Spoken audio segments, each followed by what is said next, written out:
Olá a todos, bem-vindos a mais um episódio do Go Talking. Estamos aqui hoje com o Paulo Ricardo. Bem-vindo, Paulo. Paulo é instrutor técnico da Escola do Carro. É isso, Paulo? Exatamente. Legal, bem-vindo. Instrutor técnico aí da Escola do Carro. Nessa jornada junto aí com a Vistoria Go, com a Control Soft. Muito bom. Rodrigo Moronta, nosso CEO, representando aí institucionalmente a nossa empresa. E a Bárbara, nossa gestora, né, de pessoas e processos aqui dentro. Obrigada pela presença de vocês mais uma vez. Para começar, Paulo, conta um pouquinho sobre a origem da Escola do Carro. Como é que começou esse negócio? De onde veio essa ideia? A Escola do Carro, na verdade, ela não começou como Escola do Carro, né? Ela começou como About Car. Começou lá atrás, em 2019. Eu já era instrutor de outros institutos, né? De cursos técnicos. E na pandemia, lá em 2021, é isso, né? Na pandemia, esses institutos que eu já dava aula como instrutor acabaram fechando, né? Por conta do afastamento social. Porém, com a pandemia, o mercado automotivo ficou muito quente, ficou muito aquecido, né? Porque as fábricas acabaram fechando, né? E o mercado automotivo, no que se diz carros usados, seminovos, ficou muito aquecido, né? Então teve um boom, né, nos novos e seminovos aí, nos usados e seminovos. E com esse boom, né, como o mercado ficou aquecido, tudo que está atrelado ao mercado, né, acabou vindo junto, né? Então, empresas de ECV, que são empresas credenciadas de vistorias, e os funcionários, né, os historiadores que atuam nessas empresas, né? Então, a demanda aumentou bastante nessa época. E os cursos, né, apesar do instituto terem fechado, né, a demanda por formação, capacitação dos historiadores, né, continuou, não parou. E lá atrás eu alugava auditórios, eu alugava salas, né, para promover esses treinamentos, esses cursos. Aí o Rodrigo Moronta, né, da Control Soft, ele participava do mesmo grupo que eu participava, né, grupo de vistoriadores, de donos de empresas de vistorias, né. E aí ele acabou vendo lá a movimentação que eu fazia, as divulgações dos cursos, né? Ele acabou me chamando, né, para conversar. E nessa conversa, né, ele me convidou para vir conhecer aqui a Control Soft, né? Só que depois ele viu uma parceria que eu tinha com uma outra empresa concorrente, né? E aí isso aí acabou esfriando, né? Eu até gostaria que o Rodrigo falasse sobre isso também um pouquinho depois, que é bem engraçado, bem polêmico, né?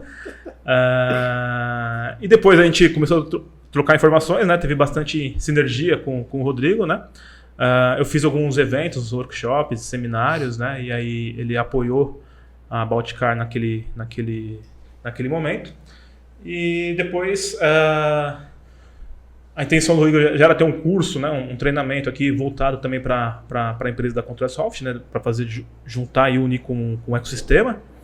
Ele acabou adquirindo os direitos econômicos da About Car e acabou mudando o nome, né? Então todo o material que eu tinha formado, todo o conteúdo que eu tinha com a About Car, né, acabou sendo adquirido pela Escola do Carro.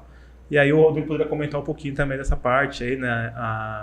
Esse percalço no meio do caminho, né, que a gente acabou afastando, né? Mas depois o Vernier, que atua, o grande Vernier, um parceiro nosso aí desde a época da Linces, né? O Vernier acabou unindo o Rodrigo e eu novamente. Aí. Legal. Toda boa história tem polêmica, né, Rodrigo? Conta um pouquinho. Então, a gente participou desse grupo, é um grupo, acho que não lembro se foi montado pela própria Podcast, enfim, eu sei que em algum momento me colocaram no grupo. E eu comecei a acompanhar o Paulo, né? E aí eu falei, eu já queria, porque eu entendia que o mercado, né, que tinha de escolas para o mundo de vistoria não estava num nível que o mercado exige, sabe? Eu falei, eu queria levar esse nível, eu queria que os vistoriadores fossem formados de uma maneira que, soubesse que não é só olhar lá, saber se comportar, como atender o cliente, Então a gente queria levar esse nível. E aí eu pego e chamo o Paulo. Eu começo a conversar com ele vai lá e faz uma postagem com outra marca, não vou falar o nome da marca aqui. Não fala. Da concorrência. Da concorrência com outra marca, tal, meu parceiro, não sei o que, eu nunca mais falei com o Paulo, né? Porque eu só me afasto, eu falei, eu não vou nem falar nada, só nunca mais falo. E eu não queria essa relação mais. E aí um dia, o Vernier, que é um parceiraço nosso, cliente nosso aqui há alguns anos, tudo, a gente estava numa reunião e ele fala, pô, você tá falando de curso aí, tem o Paulo. Eu falei, pô, Paulo nem é Paulo. Paulo sem chance. Tá lá com a concorrência, tá com a eu não quero concorrência. saber dele. Ele falou, não, cara, não tá não. Não tá, pô. Aí eu peguei e mostrei aqui a foto. Ele falou, cara, eu acho que foi um evento que eles patrocinaram e tal. Eu falei, tá, então chama ele, vamos conversar. Aí o Paulo tava até aqui perto no dia. Ele, tô perto, vou aí. Aí ele veio aqui, aí ele falou, não tem nada a ver. Conheço, sou amigo dos caras, mas a gente não tem uma relação próxima, não. Eu falei, bom, se não tem, eu gosto da sua postura, vamos fazer uma parceria. E aí começa essa história até a aquisição dos direitos intelectuais ali da Balticar, e a gente transforma isso em escola do carro, porque a ideia é que a gente tenha muito mais, não só sobre vistoria, mas ter também sobre a gestão, enfim, e além, não vou ficar dando spoiler aqui não. Mas bem além disso. Unir forças, né? Unir forças. A visão do Rodrigo junto com o que a gente já tinha desenvolvido, né, de material didático, a vivência, né? Eu era vistoriador, né? Sou vistoriador até hoje, né? Não posso negar isso. Então tem muito estudo de caso, né? Que a gente transformou em material, né? Didático. E acho que a sinergia que o Rodrigo falou, né? Que ele falou que gostava, né? Que ele viu as movimentações, é porque eu sempre procurei trabalhar muito na questão pautar os meus treinamentos de acordo com a legislação, né? O que está escrito, conforme normas, regulamentos técnicos, né? Porque nesse mundo de vistoria, eu sempre falo isso, até falo nos treinamentos, nesse mundo de vistoria tem muito achismo, né? Eu ouvi falar que é assim, que é assado, mas não procuram na raiz, não procuram saber o que é fato. O que está na legislação, o que é uma norma da BNT, né, Associação Brasileira de Normas Técnicas, uma portaria do Detran, uma resolução do CONTRAN. Então, assim, todo isso que a gente fez foi muito... o que eu fiz, na verdade, né, no começo, para a Balticar, depois Escola do Carro, foi exatamente me aprofundar, né, aonde está escrito, né? Tanto que um dos temas mais polêmicos quando eu passo no curso é quando a gente fala sobre chassi remarcado, né?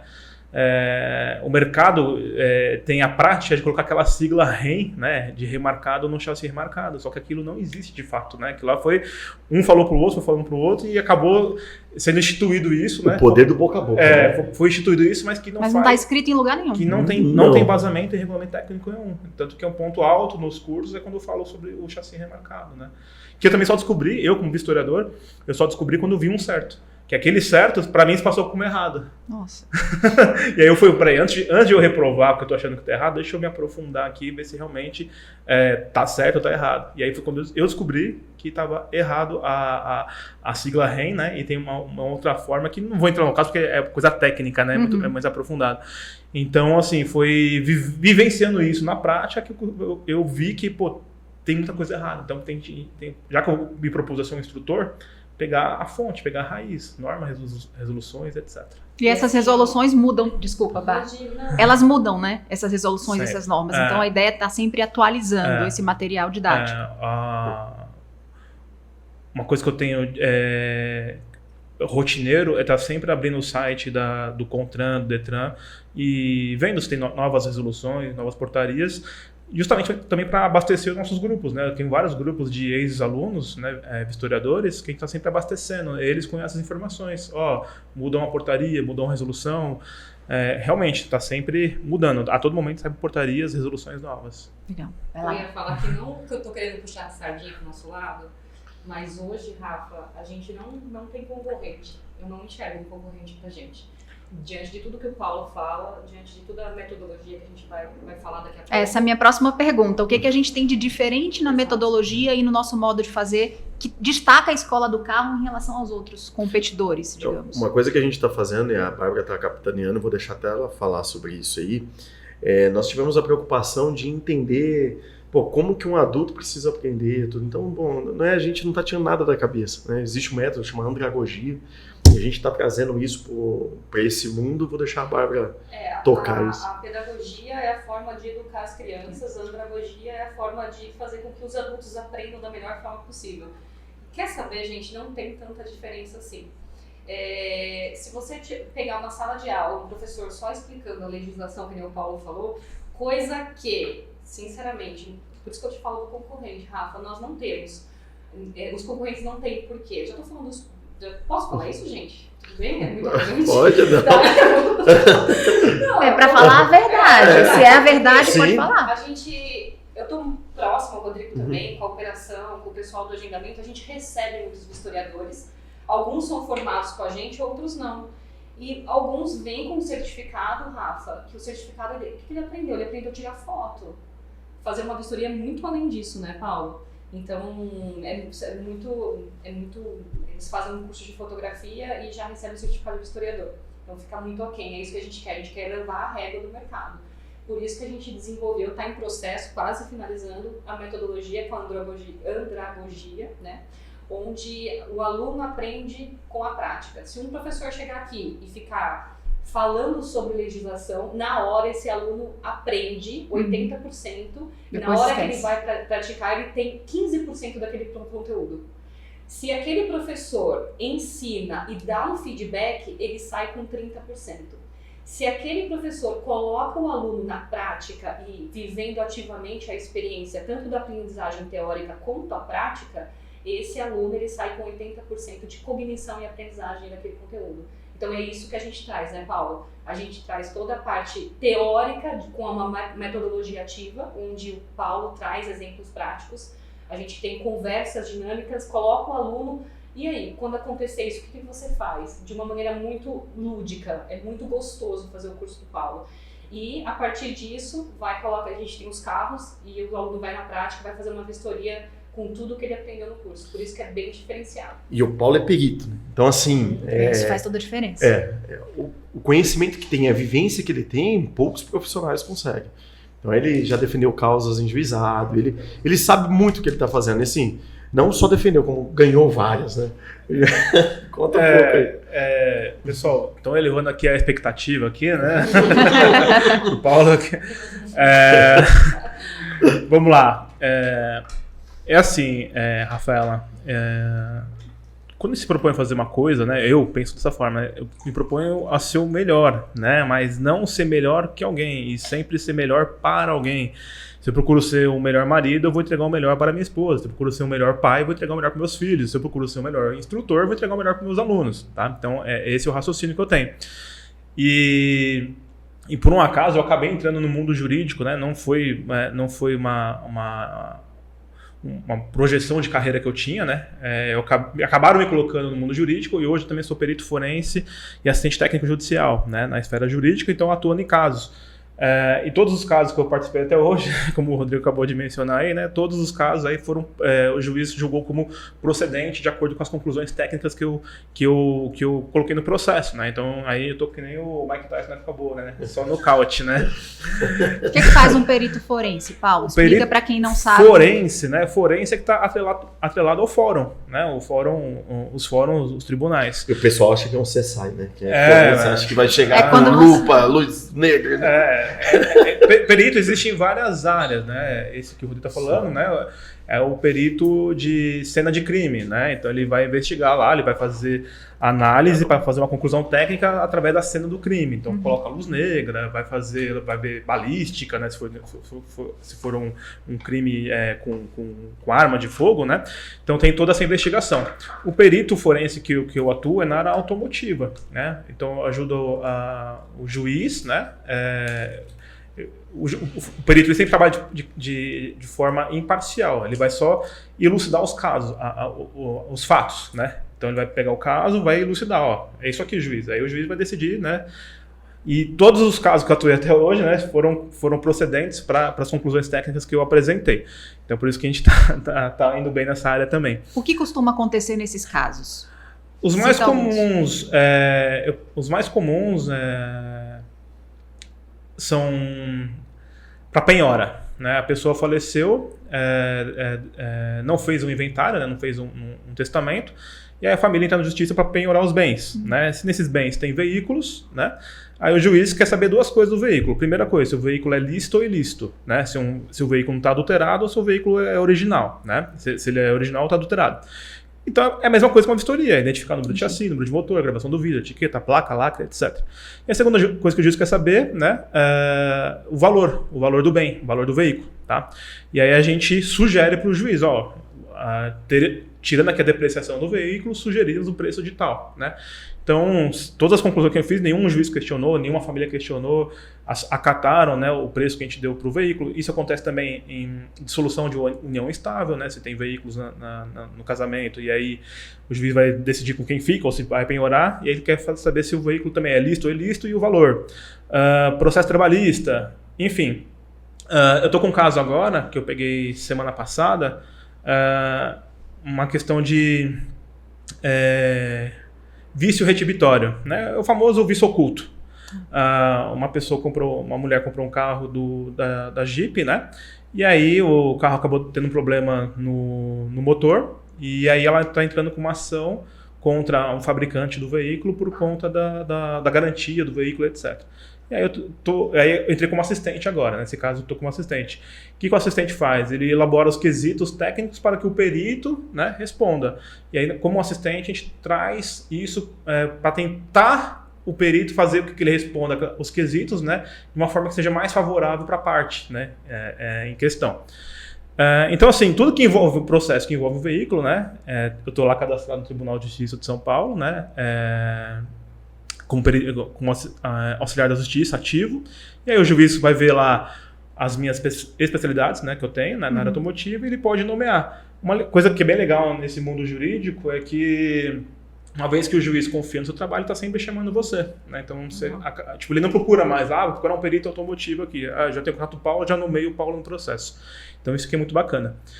E aí, voltando à questão, né, a segunda pergunta, né, que que você fez para a gente, o que diferencia, né, nosso curso é que, como a gente está vivenciando esse mundo jurídico, né, e eu quis ser o melhor, né, trazendo de fato essas informações, porque eu mesmo fiz muitos cursos na área, e os cursos que eu fiz eu também aprendi errado. Eu aprendi muita coisa errada também, né? Até a questão do chassi REM, que eu dei um exemplo, né? Eu aprendi lá no curso que era realmente com REM, né? Para mim, aquilo que era errado passou a ser o certo. Até quando eu vi o certo, e para mim era errado, onde eu fui pesquisar e vi que o errado era o certo. Então, o que mais que é diferente no nosso curso, né? É exatamente essa questão de estar fundamentado, né? Ter a base jurídica, né?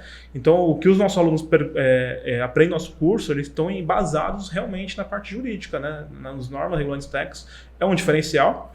Uma coisa que, com esse time que a gente montou junto com a Escola do Carro, onde a Bárbara está capitaneando, como o Rodrigo falou, a parte na gestão, com a pedagogia, a andragogia, né? Aqui foi um embate, né? Foi um embate entre a Bárbara e eu e o Rodrigo, porque eu tenho a vivência de vistoriador, né? Eu acabei montando um curso, o Cabalticar, né? Onde a gente acabou virando aqui Escola do Carro.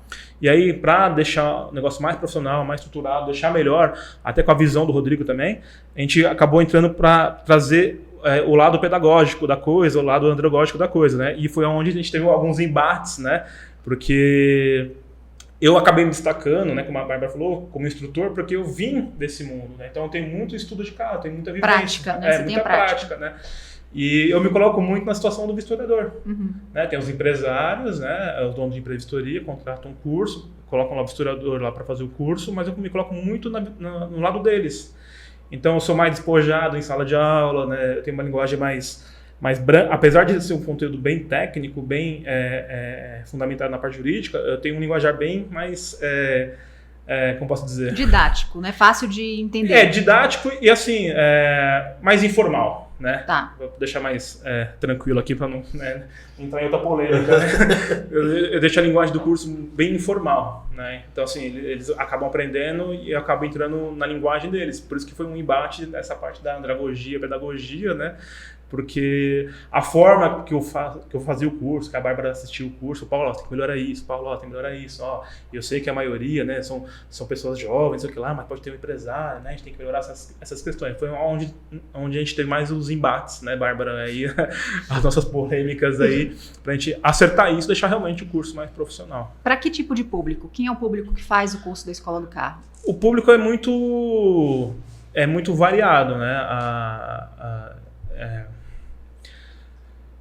muitos empresários, né, realmente contratam um curso para os seus funcionários, né, mas tem gente que vem fazer o curso para aprender a avaliar o carro ele mesmo, tem gente que é perito também na automotivo, vem fazer o curso para aprender melhor também a as questões técnicas, as questões jurídicas também.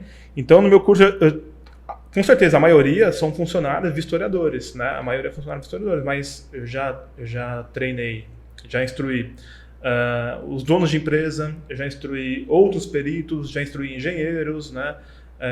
Até mesmo entusiastas que gostam de carro, né? Querem aprender a ver melhor o carro e fazer o curso também. Mas realmente a grande maioria são funcionários de empresas de vistorias. Tem algum pré-requisito ou qualquer pessoa pode fazer?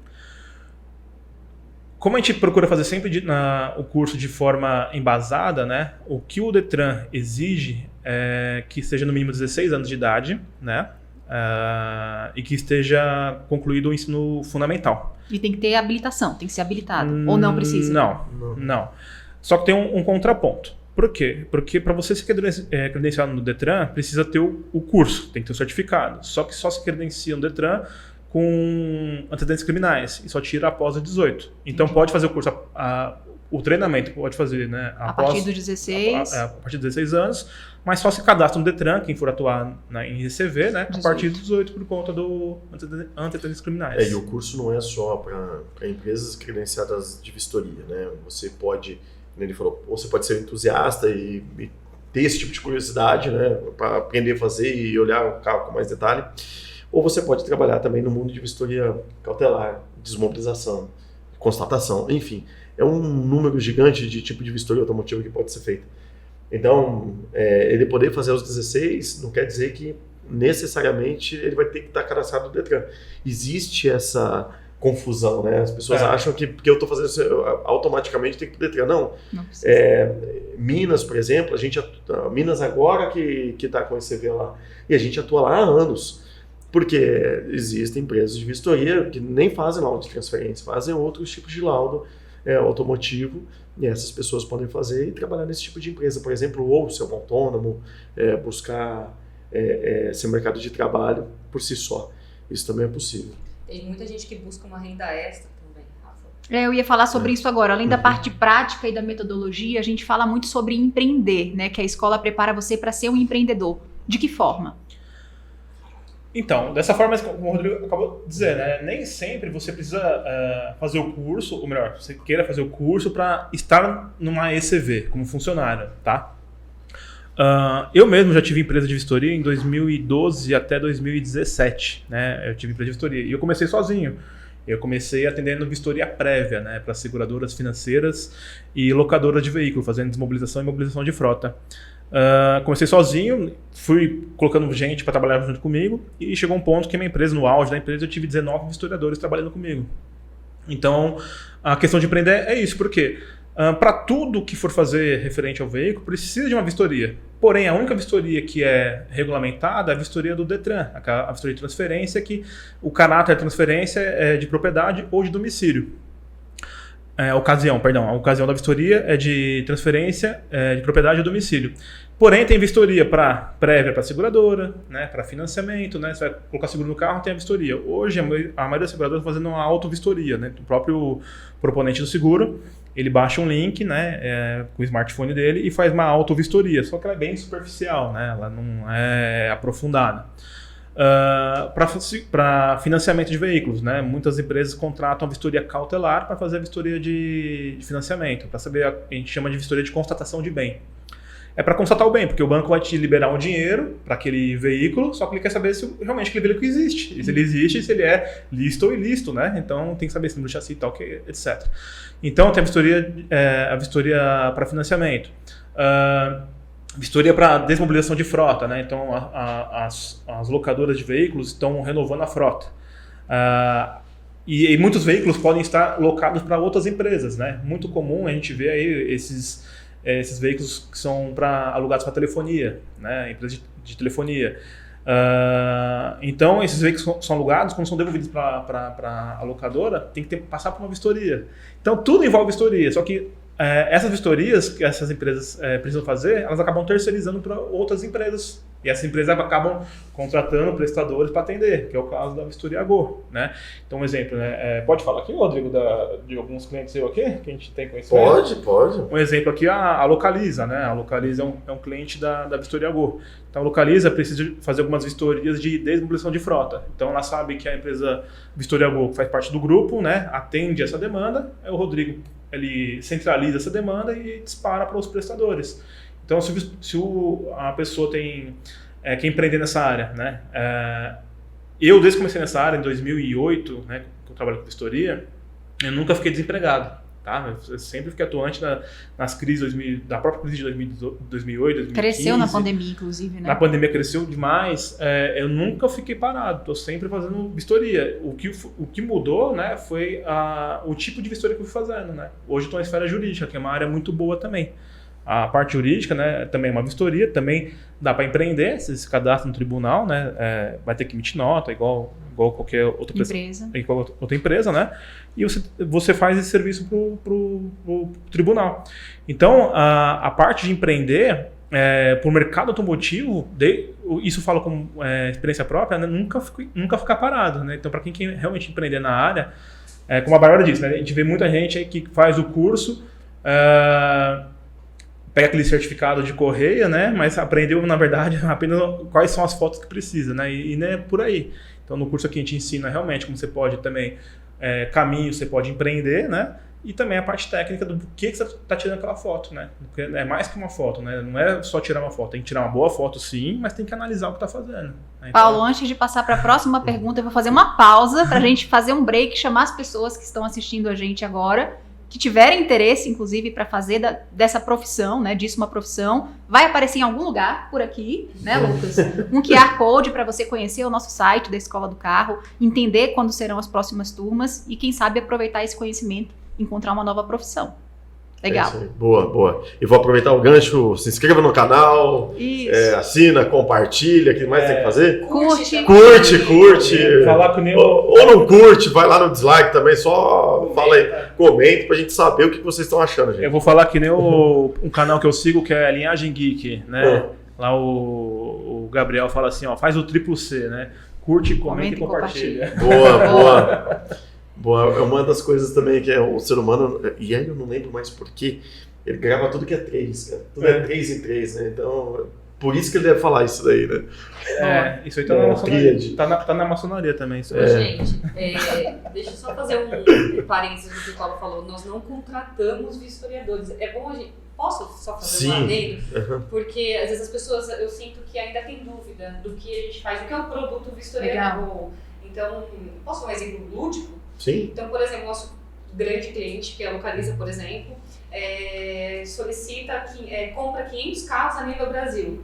Então, esses prestadores, que são formados por nós ou por outras instituições, prestam serviços de vistorias a nível Brasil. Então, ele sai do curso do Paulo, do curso da Escola do Carro, já conectado com a gente. Então, se ele se vincular na nossa plataforma, ele já sai com demanda. Isso é muito importante. Então, qualquer pessoa que tem um certificado pode ser nosso parceiro. É um parceiro, não é um contratado. É bem legal falar sobre isso, porque eu já tive problema em grupos de WhatsApp, né, que aluno falando, você prometeu emprego. Eu falei, não, cara, ninguém promete emprego aqui. A gente tem parcerias com grandes empresas e, obviamente, a preferência para quem fez o curso com a gente. Abrir as portas para que haja possibilidades. A preferência para quem fez curso com a gente. Se você fez curso com outra instituição, não vai ter a preferência. É como se fosse um ranqueamento que a gente tem dentro da plataforma. Mas, né? Só um pouquinho. É muito importante a gente falar isso, que não é porque a gente está excluindo quem se formou em outras instituições. É porque a gente tem garantia da qualidade que a gente oferece. Então, a gente quer ter vistoriador muito bem capacitado. Sim. Para ter recorrência, inclusive, né? Exato. E a qualidade da entrega ali. A gente já teve situação da pessoa entregar aqui, que era vistoriador cautelar, tudo, e pedir para o nosso suporte onde ficava Longarina. Então é complicado, assim, exatamente naquele momento a gente para, né, entende que precisa contratar um outro, encerra a comunicação com ele nesse daí, te atrapalha, porque aí a SLA tem que ser cumprida, nós temos que entregar aquela demanda, e a pessoa traz um certificado de vistoriador cautelar, e isso é básico do básico do básico, assim, né. E aí, então, acaba gerando prejuízos. Então, assim, aqui a gente sabe qual que é o conteúdo, como que a gente está fazendo, a qualidade do ensino, a gente sabe o que está sendo entregue, então a pessoa que está lá, ela sabe o que é um logaritmo, né, quando é formada aqui. A gente ranqueia ele mais alto mesmo e é preferencial. Até os grupos de WhatsApp que tem da escola, o pessoal costuma chamar lá, mandar alertas lá nesses grupos para avisar que tem lá, porque a gente sabe que são de ex-alunos. Sim. Então a gente manda lá primeiro e o pessoal já chama aqui o time de agendamento e aí segue o fluxo. Legal. E o legal, né, quando eu falei também que ainda sou vistoriador, né, porque às vezes, né, tem muita demanda e aí o Rodrigo me socorre, pede pra socorrer. Ô Paulo, você consegue apagar esse incêndio aqui? Ó, faz umas vistorias pra mim. Eu falei, vou, pô. Recentemente. Recentemente. Não existe ex-vistoriador, Não, né? Uma mas vez é que legal. você aprende, você é sempre E é bom apto. que assim, você se atualiza, né? Se você fica muito tempo sem ver carro, né? Que nem esses dias, uma demanda que você passou, tinha carros híbridos elétricos, né? E caramba, eu preciso focar nisso, porque É a tendência. A tendência é cada vez aumentar a quantidade de vistorias em carros híbridos elétricos. Então, foi até bom. Uns Leaf. Nissan Leaf. Foi até bom pegar essa demanda para apagar esse incêndio aí, né? Para eu também me atualizar também em algumas situações que eu estava desinformado também. Aproveitando que você falou e um material até que a Bárbara hoje mandou lá falando sobre carros elétricos e híbridos, o que vem de tendência por aí para atualização, para que os vistoriadores que já são formados possam ficar atualizados? A gente está formando novos conteúdos, né, para atender essas demandas. Uma coisa que eu faço sempre, né, além de estar me atualizando nas normas e regulamentos técnicos, é também estar sempre me atualizando com informação de conteúdos, como um exemplo desse, os novos carros híbridos elétricos. Então, eu procuro sempre eu me matricular, né, em novos cursos para aprimorar a minha capacidade técnica também. Isso não só como instrutor, como também na área jurídica, né? Porque lá no tribunal, no site do Tribunal TJ, você tem que colocar as suas competências, né? As suas especializações e comprovações através de certificados. Então eu tenho lá eu tenho curso de funilaria leve, funilaria pesada, eletroeletrônica embarcada, eu tenho estética automotiva, mecânica automotiva, e aí o último que eu me cadastrei agora, me matriculei agora, foi um curso do Senai de híbridos elétricos para aprimorar também os meus conhecimentos. Eu já tenho um conhecimento breve, né? Mas eu me matriculei no Senai para aprofundar mais. Para falar um pouco de tendência aí, eu entendo que essa eletrificação ela não tem volta, eu acho que vai ser híbrido. Eu não acredito que o mercado, por um momento, até as montadoras falaram, nós só vamos produzir carro elétrico, até eles já voltaram atrás disso. Eu acredito nos multicombustíveis, acredito que vai ter outros tipos como... Nossa, esqueci. Outro combustível? Não. Hidrogênio. Hidrogênio, enfim, temos outros combustíveis. E eu acredito que o tipo de vistoria também vai aumentar a qualidade dela, assim, o nível. Hoje nós temos o GoBD, que é uma marca nossa, que a gente já atua no mercado, a gente sabe que tem outros players também trabalhando para entregar esse nível de tecnologia. Então, o próximo passo, gente, quem não tiver alinhado com o mercado, quem não tiver querendo subir o nível, vai ficar para trás. Eu lembro uma frase do Bill Gates, né, quando a internet estava começando a surgir, que as pessoas falavam, né, não, isso daí não tem como, as pessoas não têm computador em casa, elas não querem ter computador em casa e tal. E o Bill Gates vai numa escola e fala para os alunos aí, olha, em breve terão 2 tipos de empresas só. As empresas que estão na internet e as que não existem. Então é isso que acaba. Então você vê, quando a evolução vem, algumas pessoas conseguem entender isso e trabalhar em prol disso, né? Quando a Ford começou com os carros, as pessoas falavam, cara, isso nunca vai funcionar, porque capinha a gente tem em todo lugar, mas posto de gasolina não. Hoje a gente sabe, pelo menos eu não costumo ver cavalos andando por aí, eu vejo mais carros andando.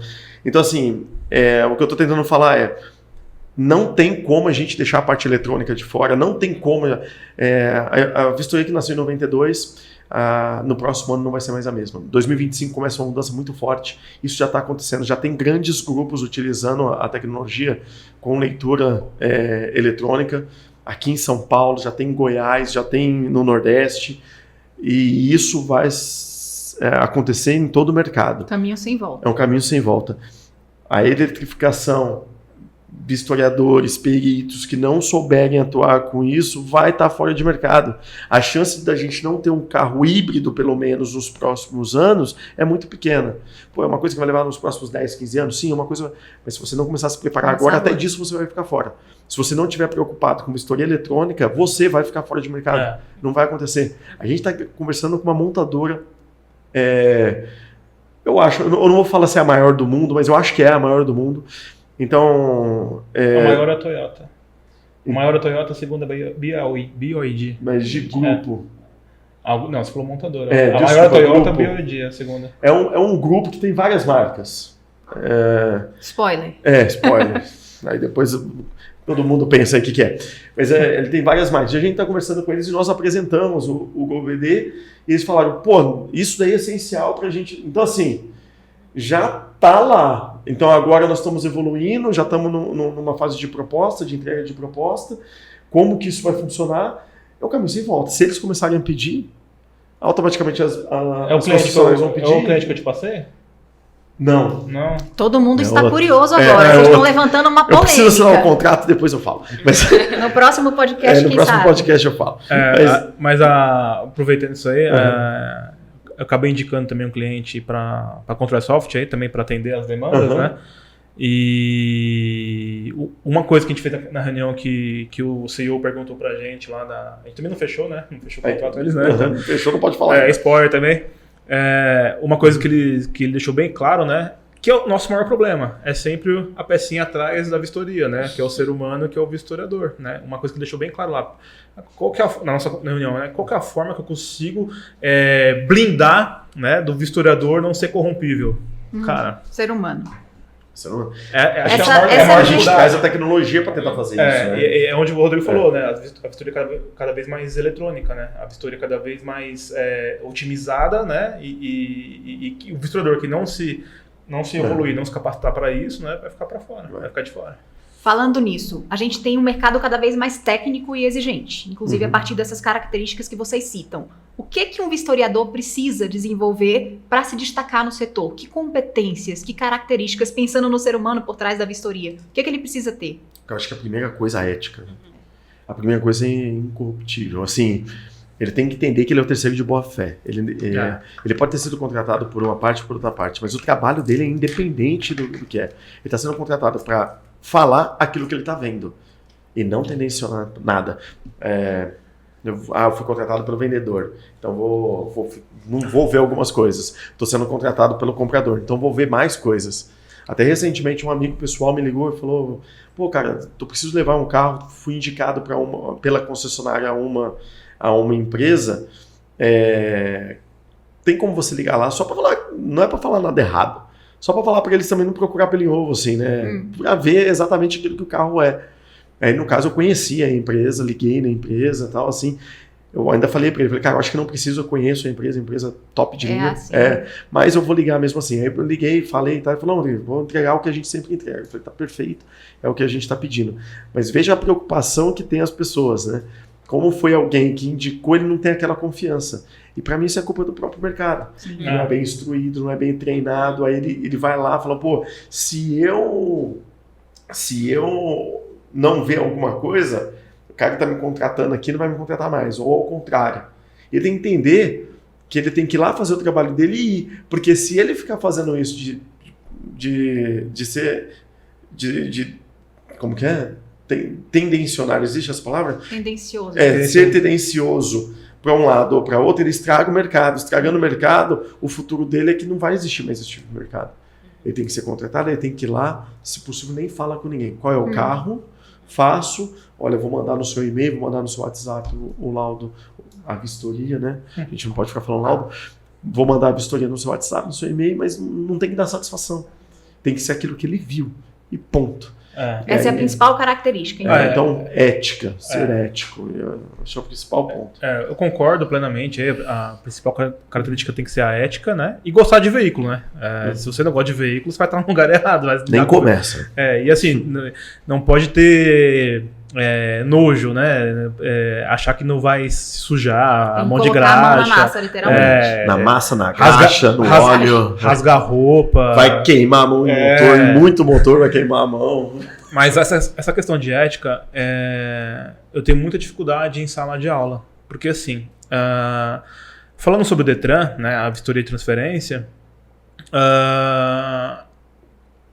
um dos objetivos da vistoria é verificar equipamentos obrigatórios e seu perfeito funcionamento.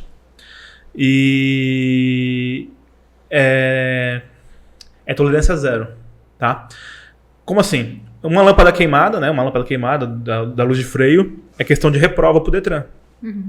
E aí eu ensino isso, né? E tudo isso tem a portaria do Detran e tem a norma técnica da BNT 14040, né? O que é obrigatório estar funcionando e o que tem tolerância, né? Eu falei tolerância zero, mas porém tem duas situações que são tolerância, que é trinca no para-brisa e desgaste da banda de rodagem do pneu. Isso tem tolerância, o restante é zero. Então, quando eu vou falar, uma lâmpada queimada reprova, a ausência do triângulo reprova, né? Se o reservatório de água dos limpadores do para-brisa tiver sem água, é uma questão de reprova. Aí o pessoal acha absurdo. Eu falei, pessoal, não é vocês ficarem aqui querendo me refutar, me rebater. Eu sou apenas um instrutor, estou repassando a informação, né? Eu sei que no mercado existe jogo de cintura, existe bom senso e tudo mais, porém, se chegar na sua empresa de vistoria, um auditor do Detran, né, um fiscal, um cliente oculto lá para fazer uma auditoria na tua empresa e você acaba aprovando uma situação dessa, você pode ser penalizado pelo Detran, né? Então, realmente, a ética é a questão mais complicada. O pessoal tem medo de reprovar uma vistoria por conta de uma lâmpada queimada, né? E acabar ficar malquisto no mercado, né? Não vou mais naquela empresa lá, aquela empresa lá é muito criteriosa.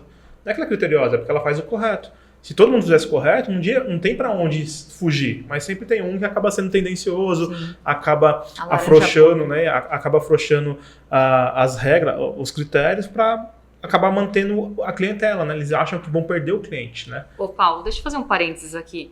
Para quem está chegando aqui agora, para quem está começando nesse mundo automotivo e quer aprender um pouquinho mais, eu sinto que às vezes o conteúdo que a gente está trazendo é um pouco técnico, mas vamos conversar com quem está chegando.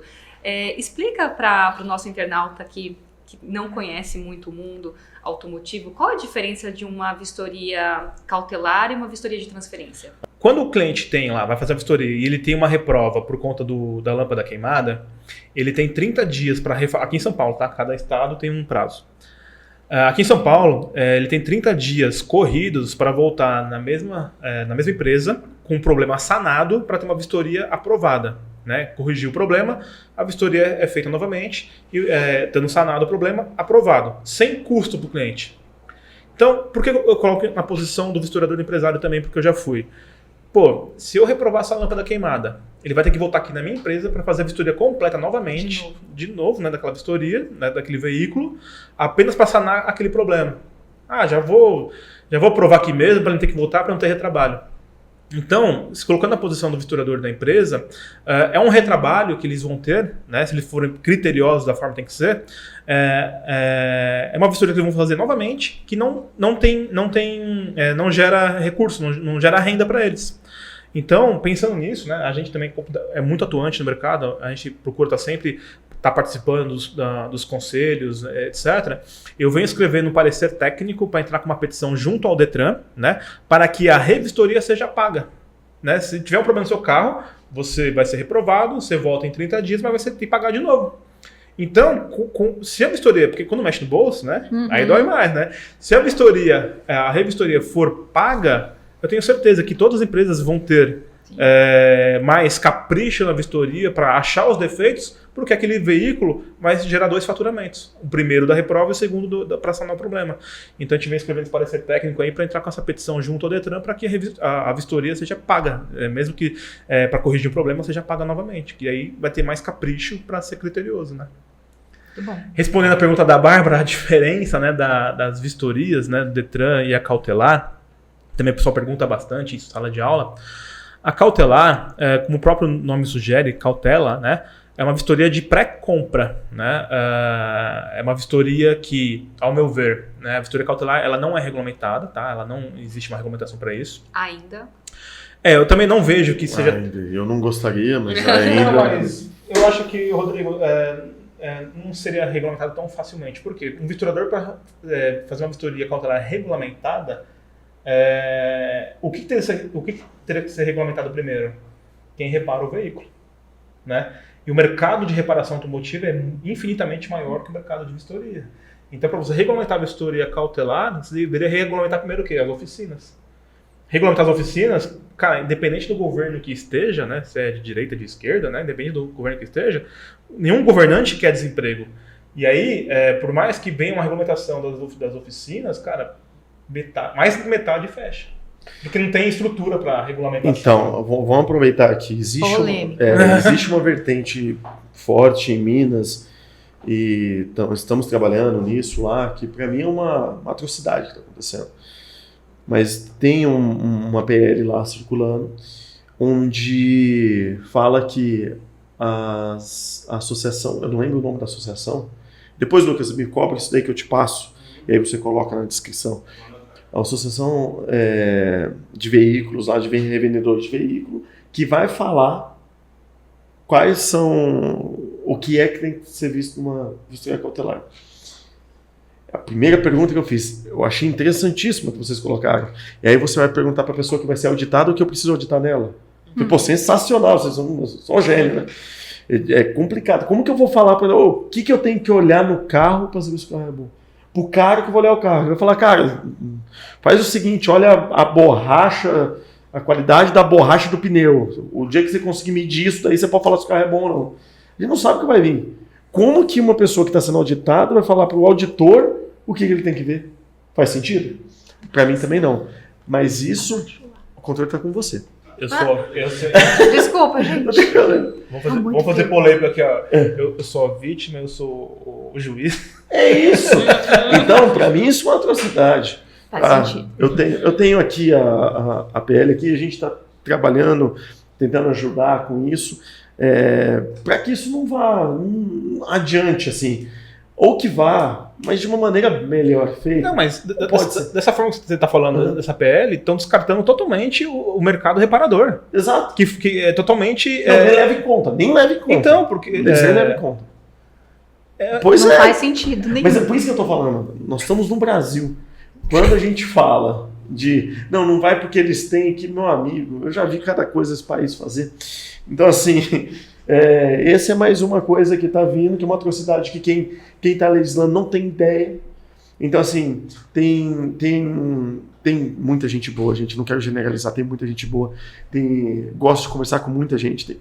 E como toda profissão, tem muita gente ruim também. Então, tem gente que coloca coisa lá que nem sabe o que está colocando. Por quê? Ele confiou em alguém ali, não foi ver outros pontos de vista. Então, agora que está nessa PL, é um movimento importante para a gente fazer, para mostrar... Às vezes não é nem culpa do deputado que está colocando isso aí lá. Mostrar para ele os riscos que ele tem em fazer isso que ele está fazendo. Não tem sentido nenhum que ele está fazendo. Entende? Então ele quer colocar isso numa lei que nós vamos ter que cumprir. Como é que cumpre? É a mesma coisa, vamos fazer uma lei para tomar água, beleza? Você não pode usar copos, vai ter que pegar na mão. Não tem sentido um negócio desse. O que eu vejo acontecendo, se essa PL for aprovada, tô vendo que fundoleiro vai virar igual bingo, vai fechar tudo. Acaba as oficinas. Não, mas então, na lei não entra nada, não fala nada de fundonaria. Vocês estão falando de um desafio importante, né, para os vistoriadores e para a função. Que outros tipos de desafios se enfrenta esse mercado? E assim, até eu vou aproveitar a oportunidade para falar. Gente, a gente faz um trabalho cansativo em vários órgãos, né? Tem muita gente que às vezes acha que a gente fica aqui sentadinho, saindo coisas da cabeça. Não é assim que funciona. Viajamos muito, vamos nos órgãos, a gente manda representante na AND, que é a Associação Nacional dos Detrans, né? Toda vez que eles fazem evento, a gente manda alguém lá. Então, assim, a gente politicamente ativo. A gente combate e tenta ajudar o mercado naquilo que a gente entende que faz sentido. A regulamentação de uma vistoria que ela nasceu com cunho privado, ela pode virar um jabuti. A gente pode ter problemas, porque quem vai falar o que tem que ver, ele não sabe. Eles estão lá, colocaram, vão conseguir apoio, e aí é política. Tem gente que vota naquela lei só porque foi deputado tal que fez, ele nem sabe melhor. Então ele vai lá e apoia aquele deputado e vai fazer. Não sei se todo mundo sabe como funciona, mas às vezes é um líder de um partido que fala, ó, todos os deputados da bancada têm que votar isso, os caras não têm nem opção. E se não vota, os caras podem correr o risco de perder mandato. Então, assim, é super complexo. Então, nós gastamos muito dinheiro para poder fazer essas viagens e conscientizar deputados, assessores, enfim, para que a gente continue tendo um mercado saudável. Então, gente, não é à toa o que a gente está fazendo, vocês podem gostar ou não, e se não gostar do que a gente está fazendo, só vou pedir uma coisa, faça também. Vá lá, corra atrás também, ajude também, porque numa caneta acaba o mercado de todo mundo. E aí depois não adianta a gente chorar depois que foi. Então, assim, tá aqui o alerta, tem uma situação acontecendo, eu acho que ela é boa, acho que ela tem que acontecer, ela só não pode ir como ela está indo. Só isso. Vou aproveitar esse gancho. Ó, Coca-Cola, patrocina a gente, tá? Patrocina aí, ó, a gente aí. Mostrando a diferença, né? Pegando esse gancho do Rodrigo também. A diferença da vistoria de transferência, né? A vistoria do Detran e a vistoria cautelar. A de transferência, ela tem a ocasião, né? O objetivo dela é a transferência de propriedade, né, da pessoa, quando a pessoa vende um carro para outra pessoa, seja ela física ou jurídica, e esse veículo passa, né, a ter a propriedade dessa nova pessoa que adquiriu. E aí tem uma vistoria para saber se o veículo está lícito ou ilícito e se está de acordo com a legislação de trânsito. A transferência é exatamente isso. A vistoria de transferência, ela não quer saber de avarias e reparos que o veículo tem. Tá? Só quer saber se o veículo está em condições de uso, independente se já teve repintura, se já teve trocado uma longarina. Independente de qualquer disso, a vistoria de transferência não analisa isso. A vistoria cautelar, ela já visa verificar se o veículo passou por algum reparo ou se passou por algum acidente, um sinistro, né, uma batida, etc. O que eu vejo no mercado, muitas empresas, né, pegam essa vistoria cautelar e transformam ela de caráter de juízo, aprovando ou reprovando, né? Elas pegam essa vistoria, eu identifiquei que seu carro tem uma longarina reparada, então vamos reprovar. Identifiquei que seu carro aqui tem uma coluna com 15 centímetros de trinca, vamos reprovar. Só que não tem base jurídica nenhuma, tá? Então, por que eu peguei esse refrigerante aqui na geladeira? O que eu acredito, tá? Como deveria ser a vistoria cautelar e já acabando com essa PL, né? Refutando, melhor dizendo, né? Refutando essa PL. A vistoria cautelar, ela deveria ser igual a um produto alimentício, né? De caráter informativo. Por quê? Você toma esse refrigerante aqui, ô Rodrigo? Não. Eu vi que você tá magrinho, cara. Por que você não tá tomando isso aqui? Não tomo porque tem muito açúcar. Pronto. Tomo zero. Ele tá tomando zero. Por quê? Ele vai pegar aqui o rótulo e vai ver, ó, alto teor de açúcar, carboidratos, né? Ele tá com uma dieta, tá magrinho, né? Tô ficando pra trás aqui. Ou melhor... Ficou já, velho. Fiquei bastante, né? Então, assim, ele não consome esse produto porque tem mais açúcar do que ele gostaria. Então, ele está sendo intolerante a esse produto. Ele escolhe. Ele escolhe, né? Escolhe não comprar. Ele escolhe não comprar. Mas essa coca pra mim tá reprovada. Para o Rodrigo, tá reprovado, né? Mas como a gente quer o patrocínio, vamos pegar a zero ali e mostrar, ó. Pega da garrafinha da zero aí, ó. Inclusive fui eu que tomei. Ó, ele tomou a zero, tá? Também, Como a gente quer o patrocínio da coca aí, ó. Tem a zero que ele tomou, tá, pessoal? Não estamos rebatendo a zero não, tá? Então, a vistoria cautelar, como ela não é regulamentada, e para não acabar também com o mercado de reparação automotivo, porque ele tecnicamente, ele é plausível, né? Os próprios fabricantes projetam os veículos para serem reparados, ela deveria ser igual o rótulo aqui da Coca-Cola, né? Então, fez a vistoria de caráter informativo, né? Olha, identifiquei que a longarina tem muito açúcar. Identifiquei que a coluna tem carboidratos. Identifiquei que a torre do amortecedor tem lactose, né? Eu tenho um filho de 3 anos e meio que ele é intolerante à lactose. Tudo que eu vou comprar para ele consumir, eu tenho que pegar a embalagem e ver se não tem lactose, porque senão ele pode ter uma reação alérgica, né? Então, quem escolhe se consome produto ou não é sempre o consumidor. E a vistoria cautelar, no meu ponto de vista, deveria ser dessa forma, de caráter informativo.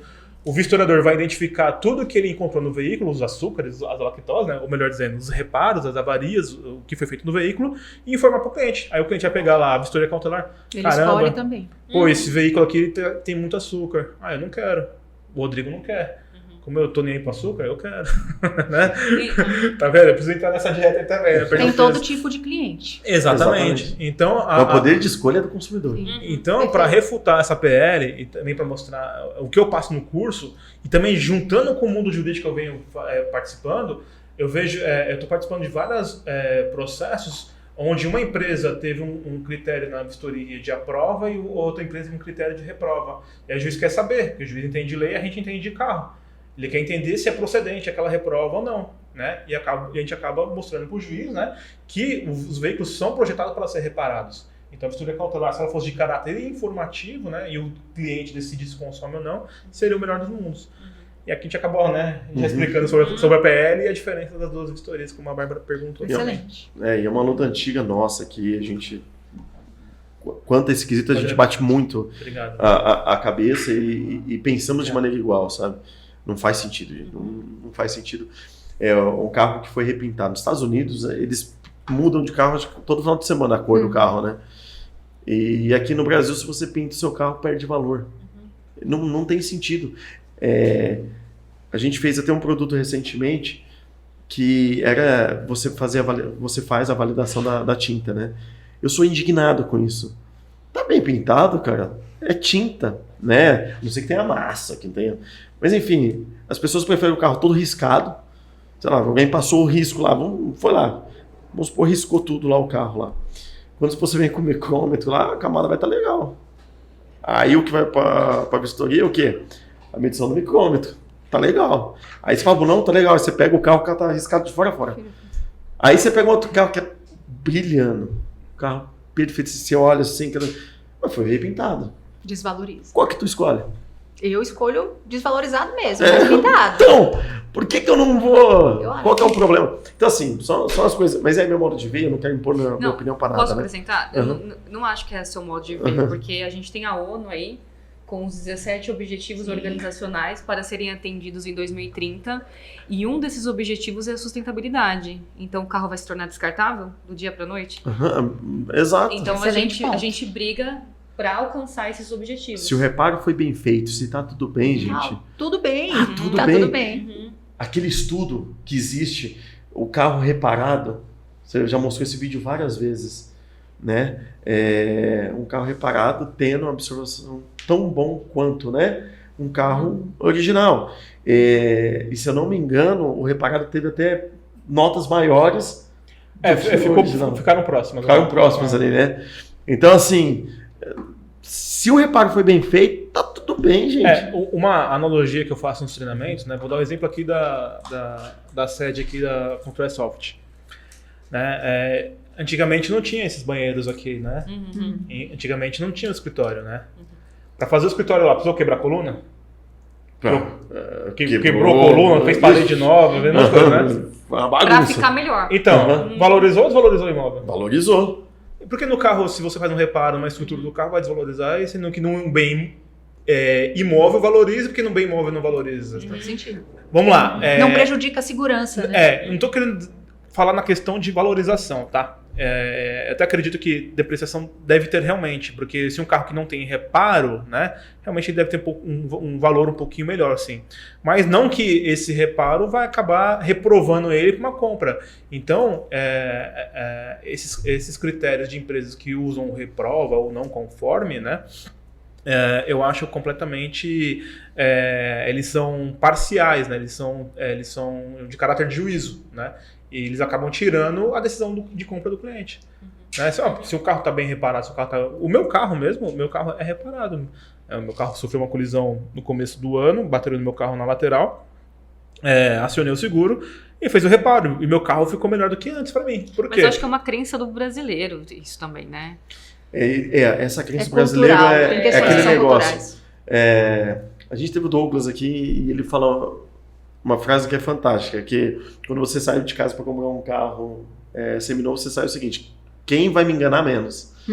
Isso é horrível, gente, assim, né? Para o nosso mercado é triste a gente ouvir uma coisa dessa. E aí a gente tem uns vistoriadores que, né, acabam sendo tendenciosos, alguns, né, os maus, né? Então, assim, a gente não pode deixar isso acontecer.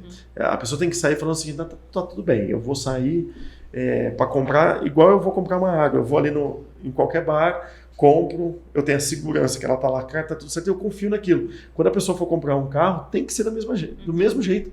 Eu vou pedir para alguém vir ver se tá dentro daqueles critérios que eu quero. Então, beleza, eu vou lá, olho lá, eu quero falar, eu vi aqui que tem isso, que tem isso, que tem isso. tudo bem, tá bem reparado, tá tudo bem, eu vou comprar mesmo assim. E não deixar a gente perder negócio ou desvalorizar. Muitas vezes é o bem mais caro que uma pessoa tem. Tem muita gente que mora de aluguel, mas tem um carro, né? E aquele aí ele precisa daquele dinheiro, às vezes por uma emergência, alguma coisa, aí vem um laudo lá, pô, mas tu pintou teu carro, então vou tirar 10% aqui, porque você pintou seu carro. prejuízo para aquela Aí pessoa. falou, pô, mas eu pintei porque a pintura tava um pouquinho queimada, tava... Foi no que eu falei, que meu carro ficou Entendeu? melhor. Meu carro ele é 2015, então 2024, meu carro vai fazer 10 anos. Quando mandou arrumar meu carro, já mandei pintar todo ele. Meu carro tá com a pintura novinha. Por isso que eu falei que ficou melhor.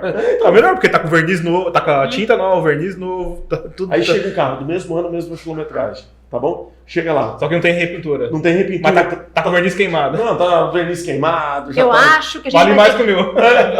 Não tem sentido isso não. Eu acho que a gente vai ter que fazer um segundo podcast sobre esses assuntos, porque tem muita polêmica. Nossa, verdade. É. Mas já caminhando para o final. Paulo, como que é o nosso curso? Qual que é a estrutura dele? Quando são os Vou ter que próximos? te cortar só mais uma, que eu sei que todo mundo gosta. Última. Paulo, se responde em 2 minutos. Tá bom. É o que eu gosto de falar, né? Não, é que eu fiz o curso, né, do Paulo e eu tava contando nesse curso que eu tava em Maceió com meu pai e com meu filho e a polícia parou a gente e o carro o insufilme tava muito escuro. E a gente embaixo daquele sol, gente, meu pai, coitado, desse tamanho lá, se matando, o Lourenço neném, e a gente teve que tirar todo o insufilme do carro, senão a gente não ia conseguir sair dali. E é horrível. Vocês já tentaram tirar o insufilme? Não. Eu já tive que tirar também. Gente, é horrível. E no curso do Paulo eu aprendi que isso não pode acontecer. Eles podem me multar, mas eles não podem fazer ou Obrigar a tirar. tirar. Ainda mais na situação que tava. E pediram só pra tirar só do para-brisa? De tudo. Ah, tá. Tiramos de tudo. Então isso eu queria que você falasse sobre isso e mais uma falácia aí que você vê no mercado, que eu sei que a pessoa gosta. Rapidinho. A questão desse filme, né? Existe tolerâncias, tá? E aí, Bárbara, quando essa situação que você passou, que você vivenciou, o policial, ele fez medição? Não. Mediu? Não. Então, aí ele já deixou de cumprir uma legislação. O CTB, Código de Trânsito Brasileiro, no artigo 280, fala que o auto de infração, né, a infração deverá ser constatada mediante equipamento eletrônico, né, medição.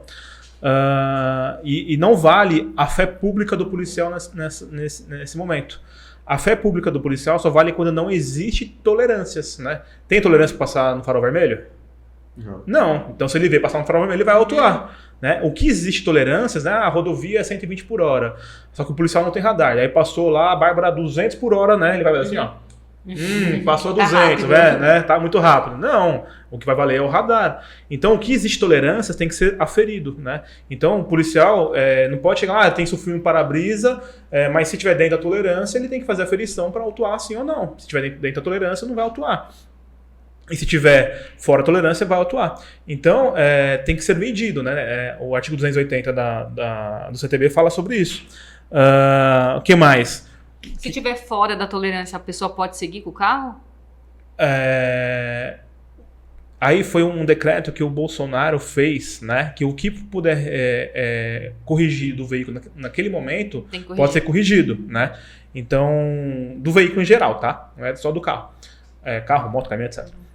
Então, se o policial for te autuar, você está com o seu filme fora da tolerância permitida, ele vai te autuar. Mas você pode corrigir e remover, porém tem que fazer a aferição. Se ele fizer a aferição, aí beleza. Aí nem multa. Aí nem multa. Não, daí você pode retirar o seu filme para não ter a multa. Aí não tem a multa. Por Não tem a exemplo, vamos supor que ele tivesse o equipamento. Ele vai lá e fala, tá forte, você vai precisar tirar. Ele vai e tira, ele não dá nem a multa.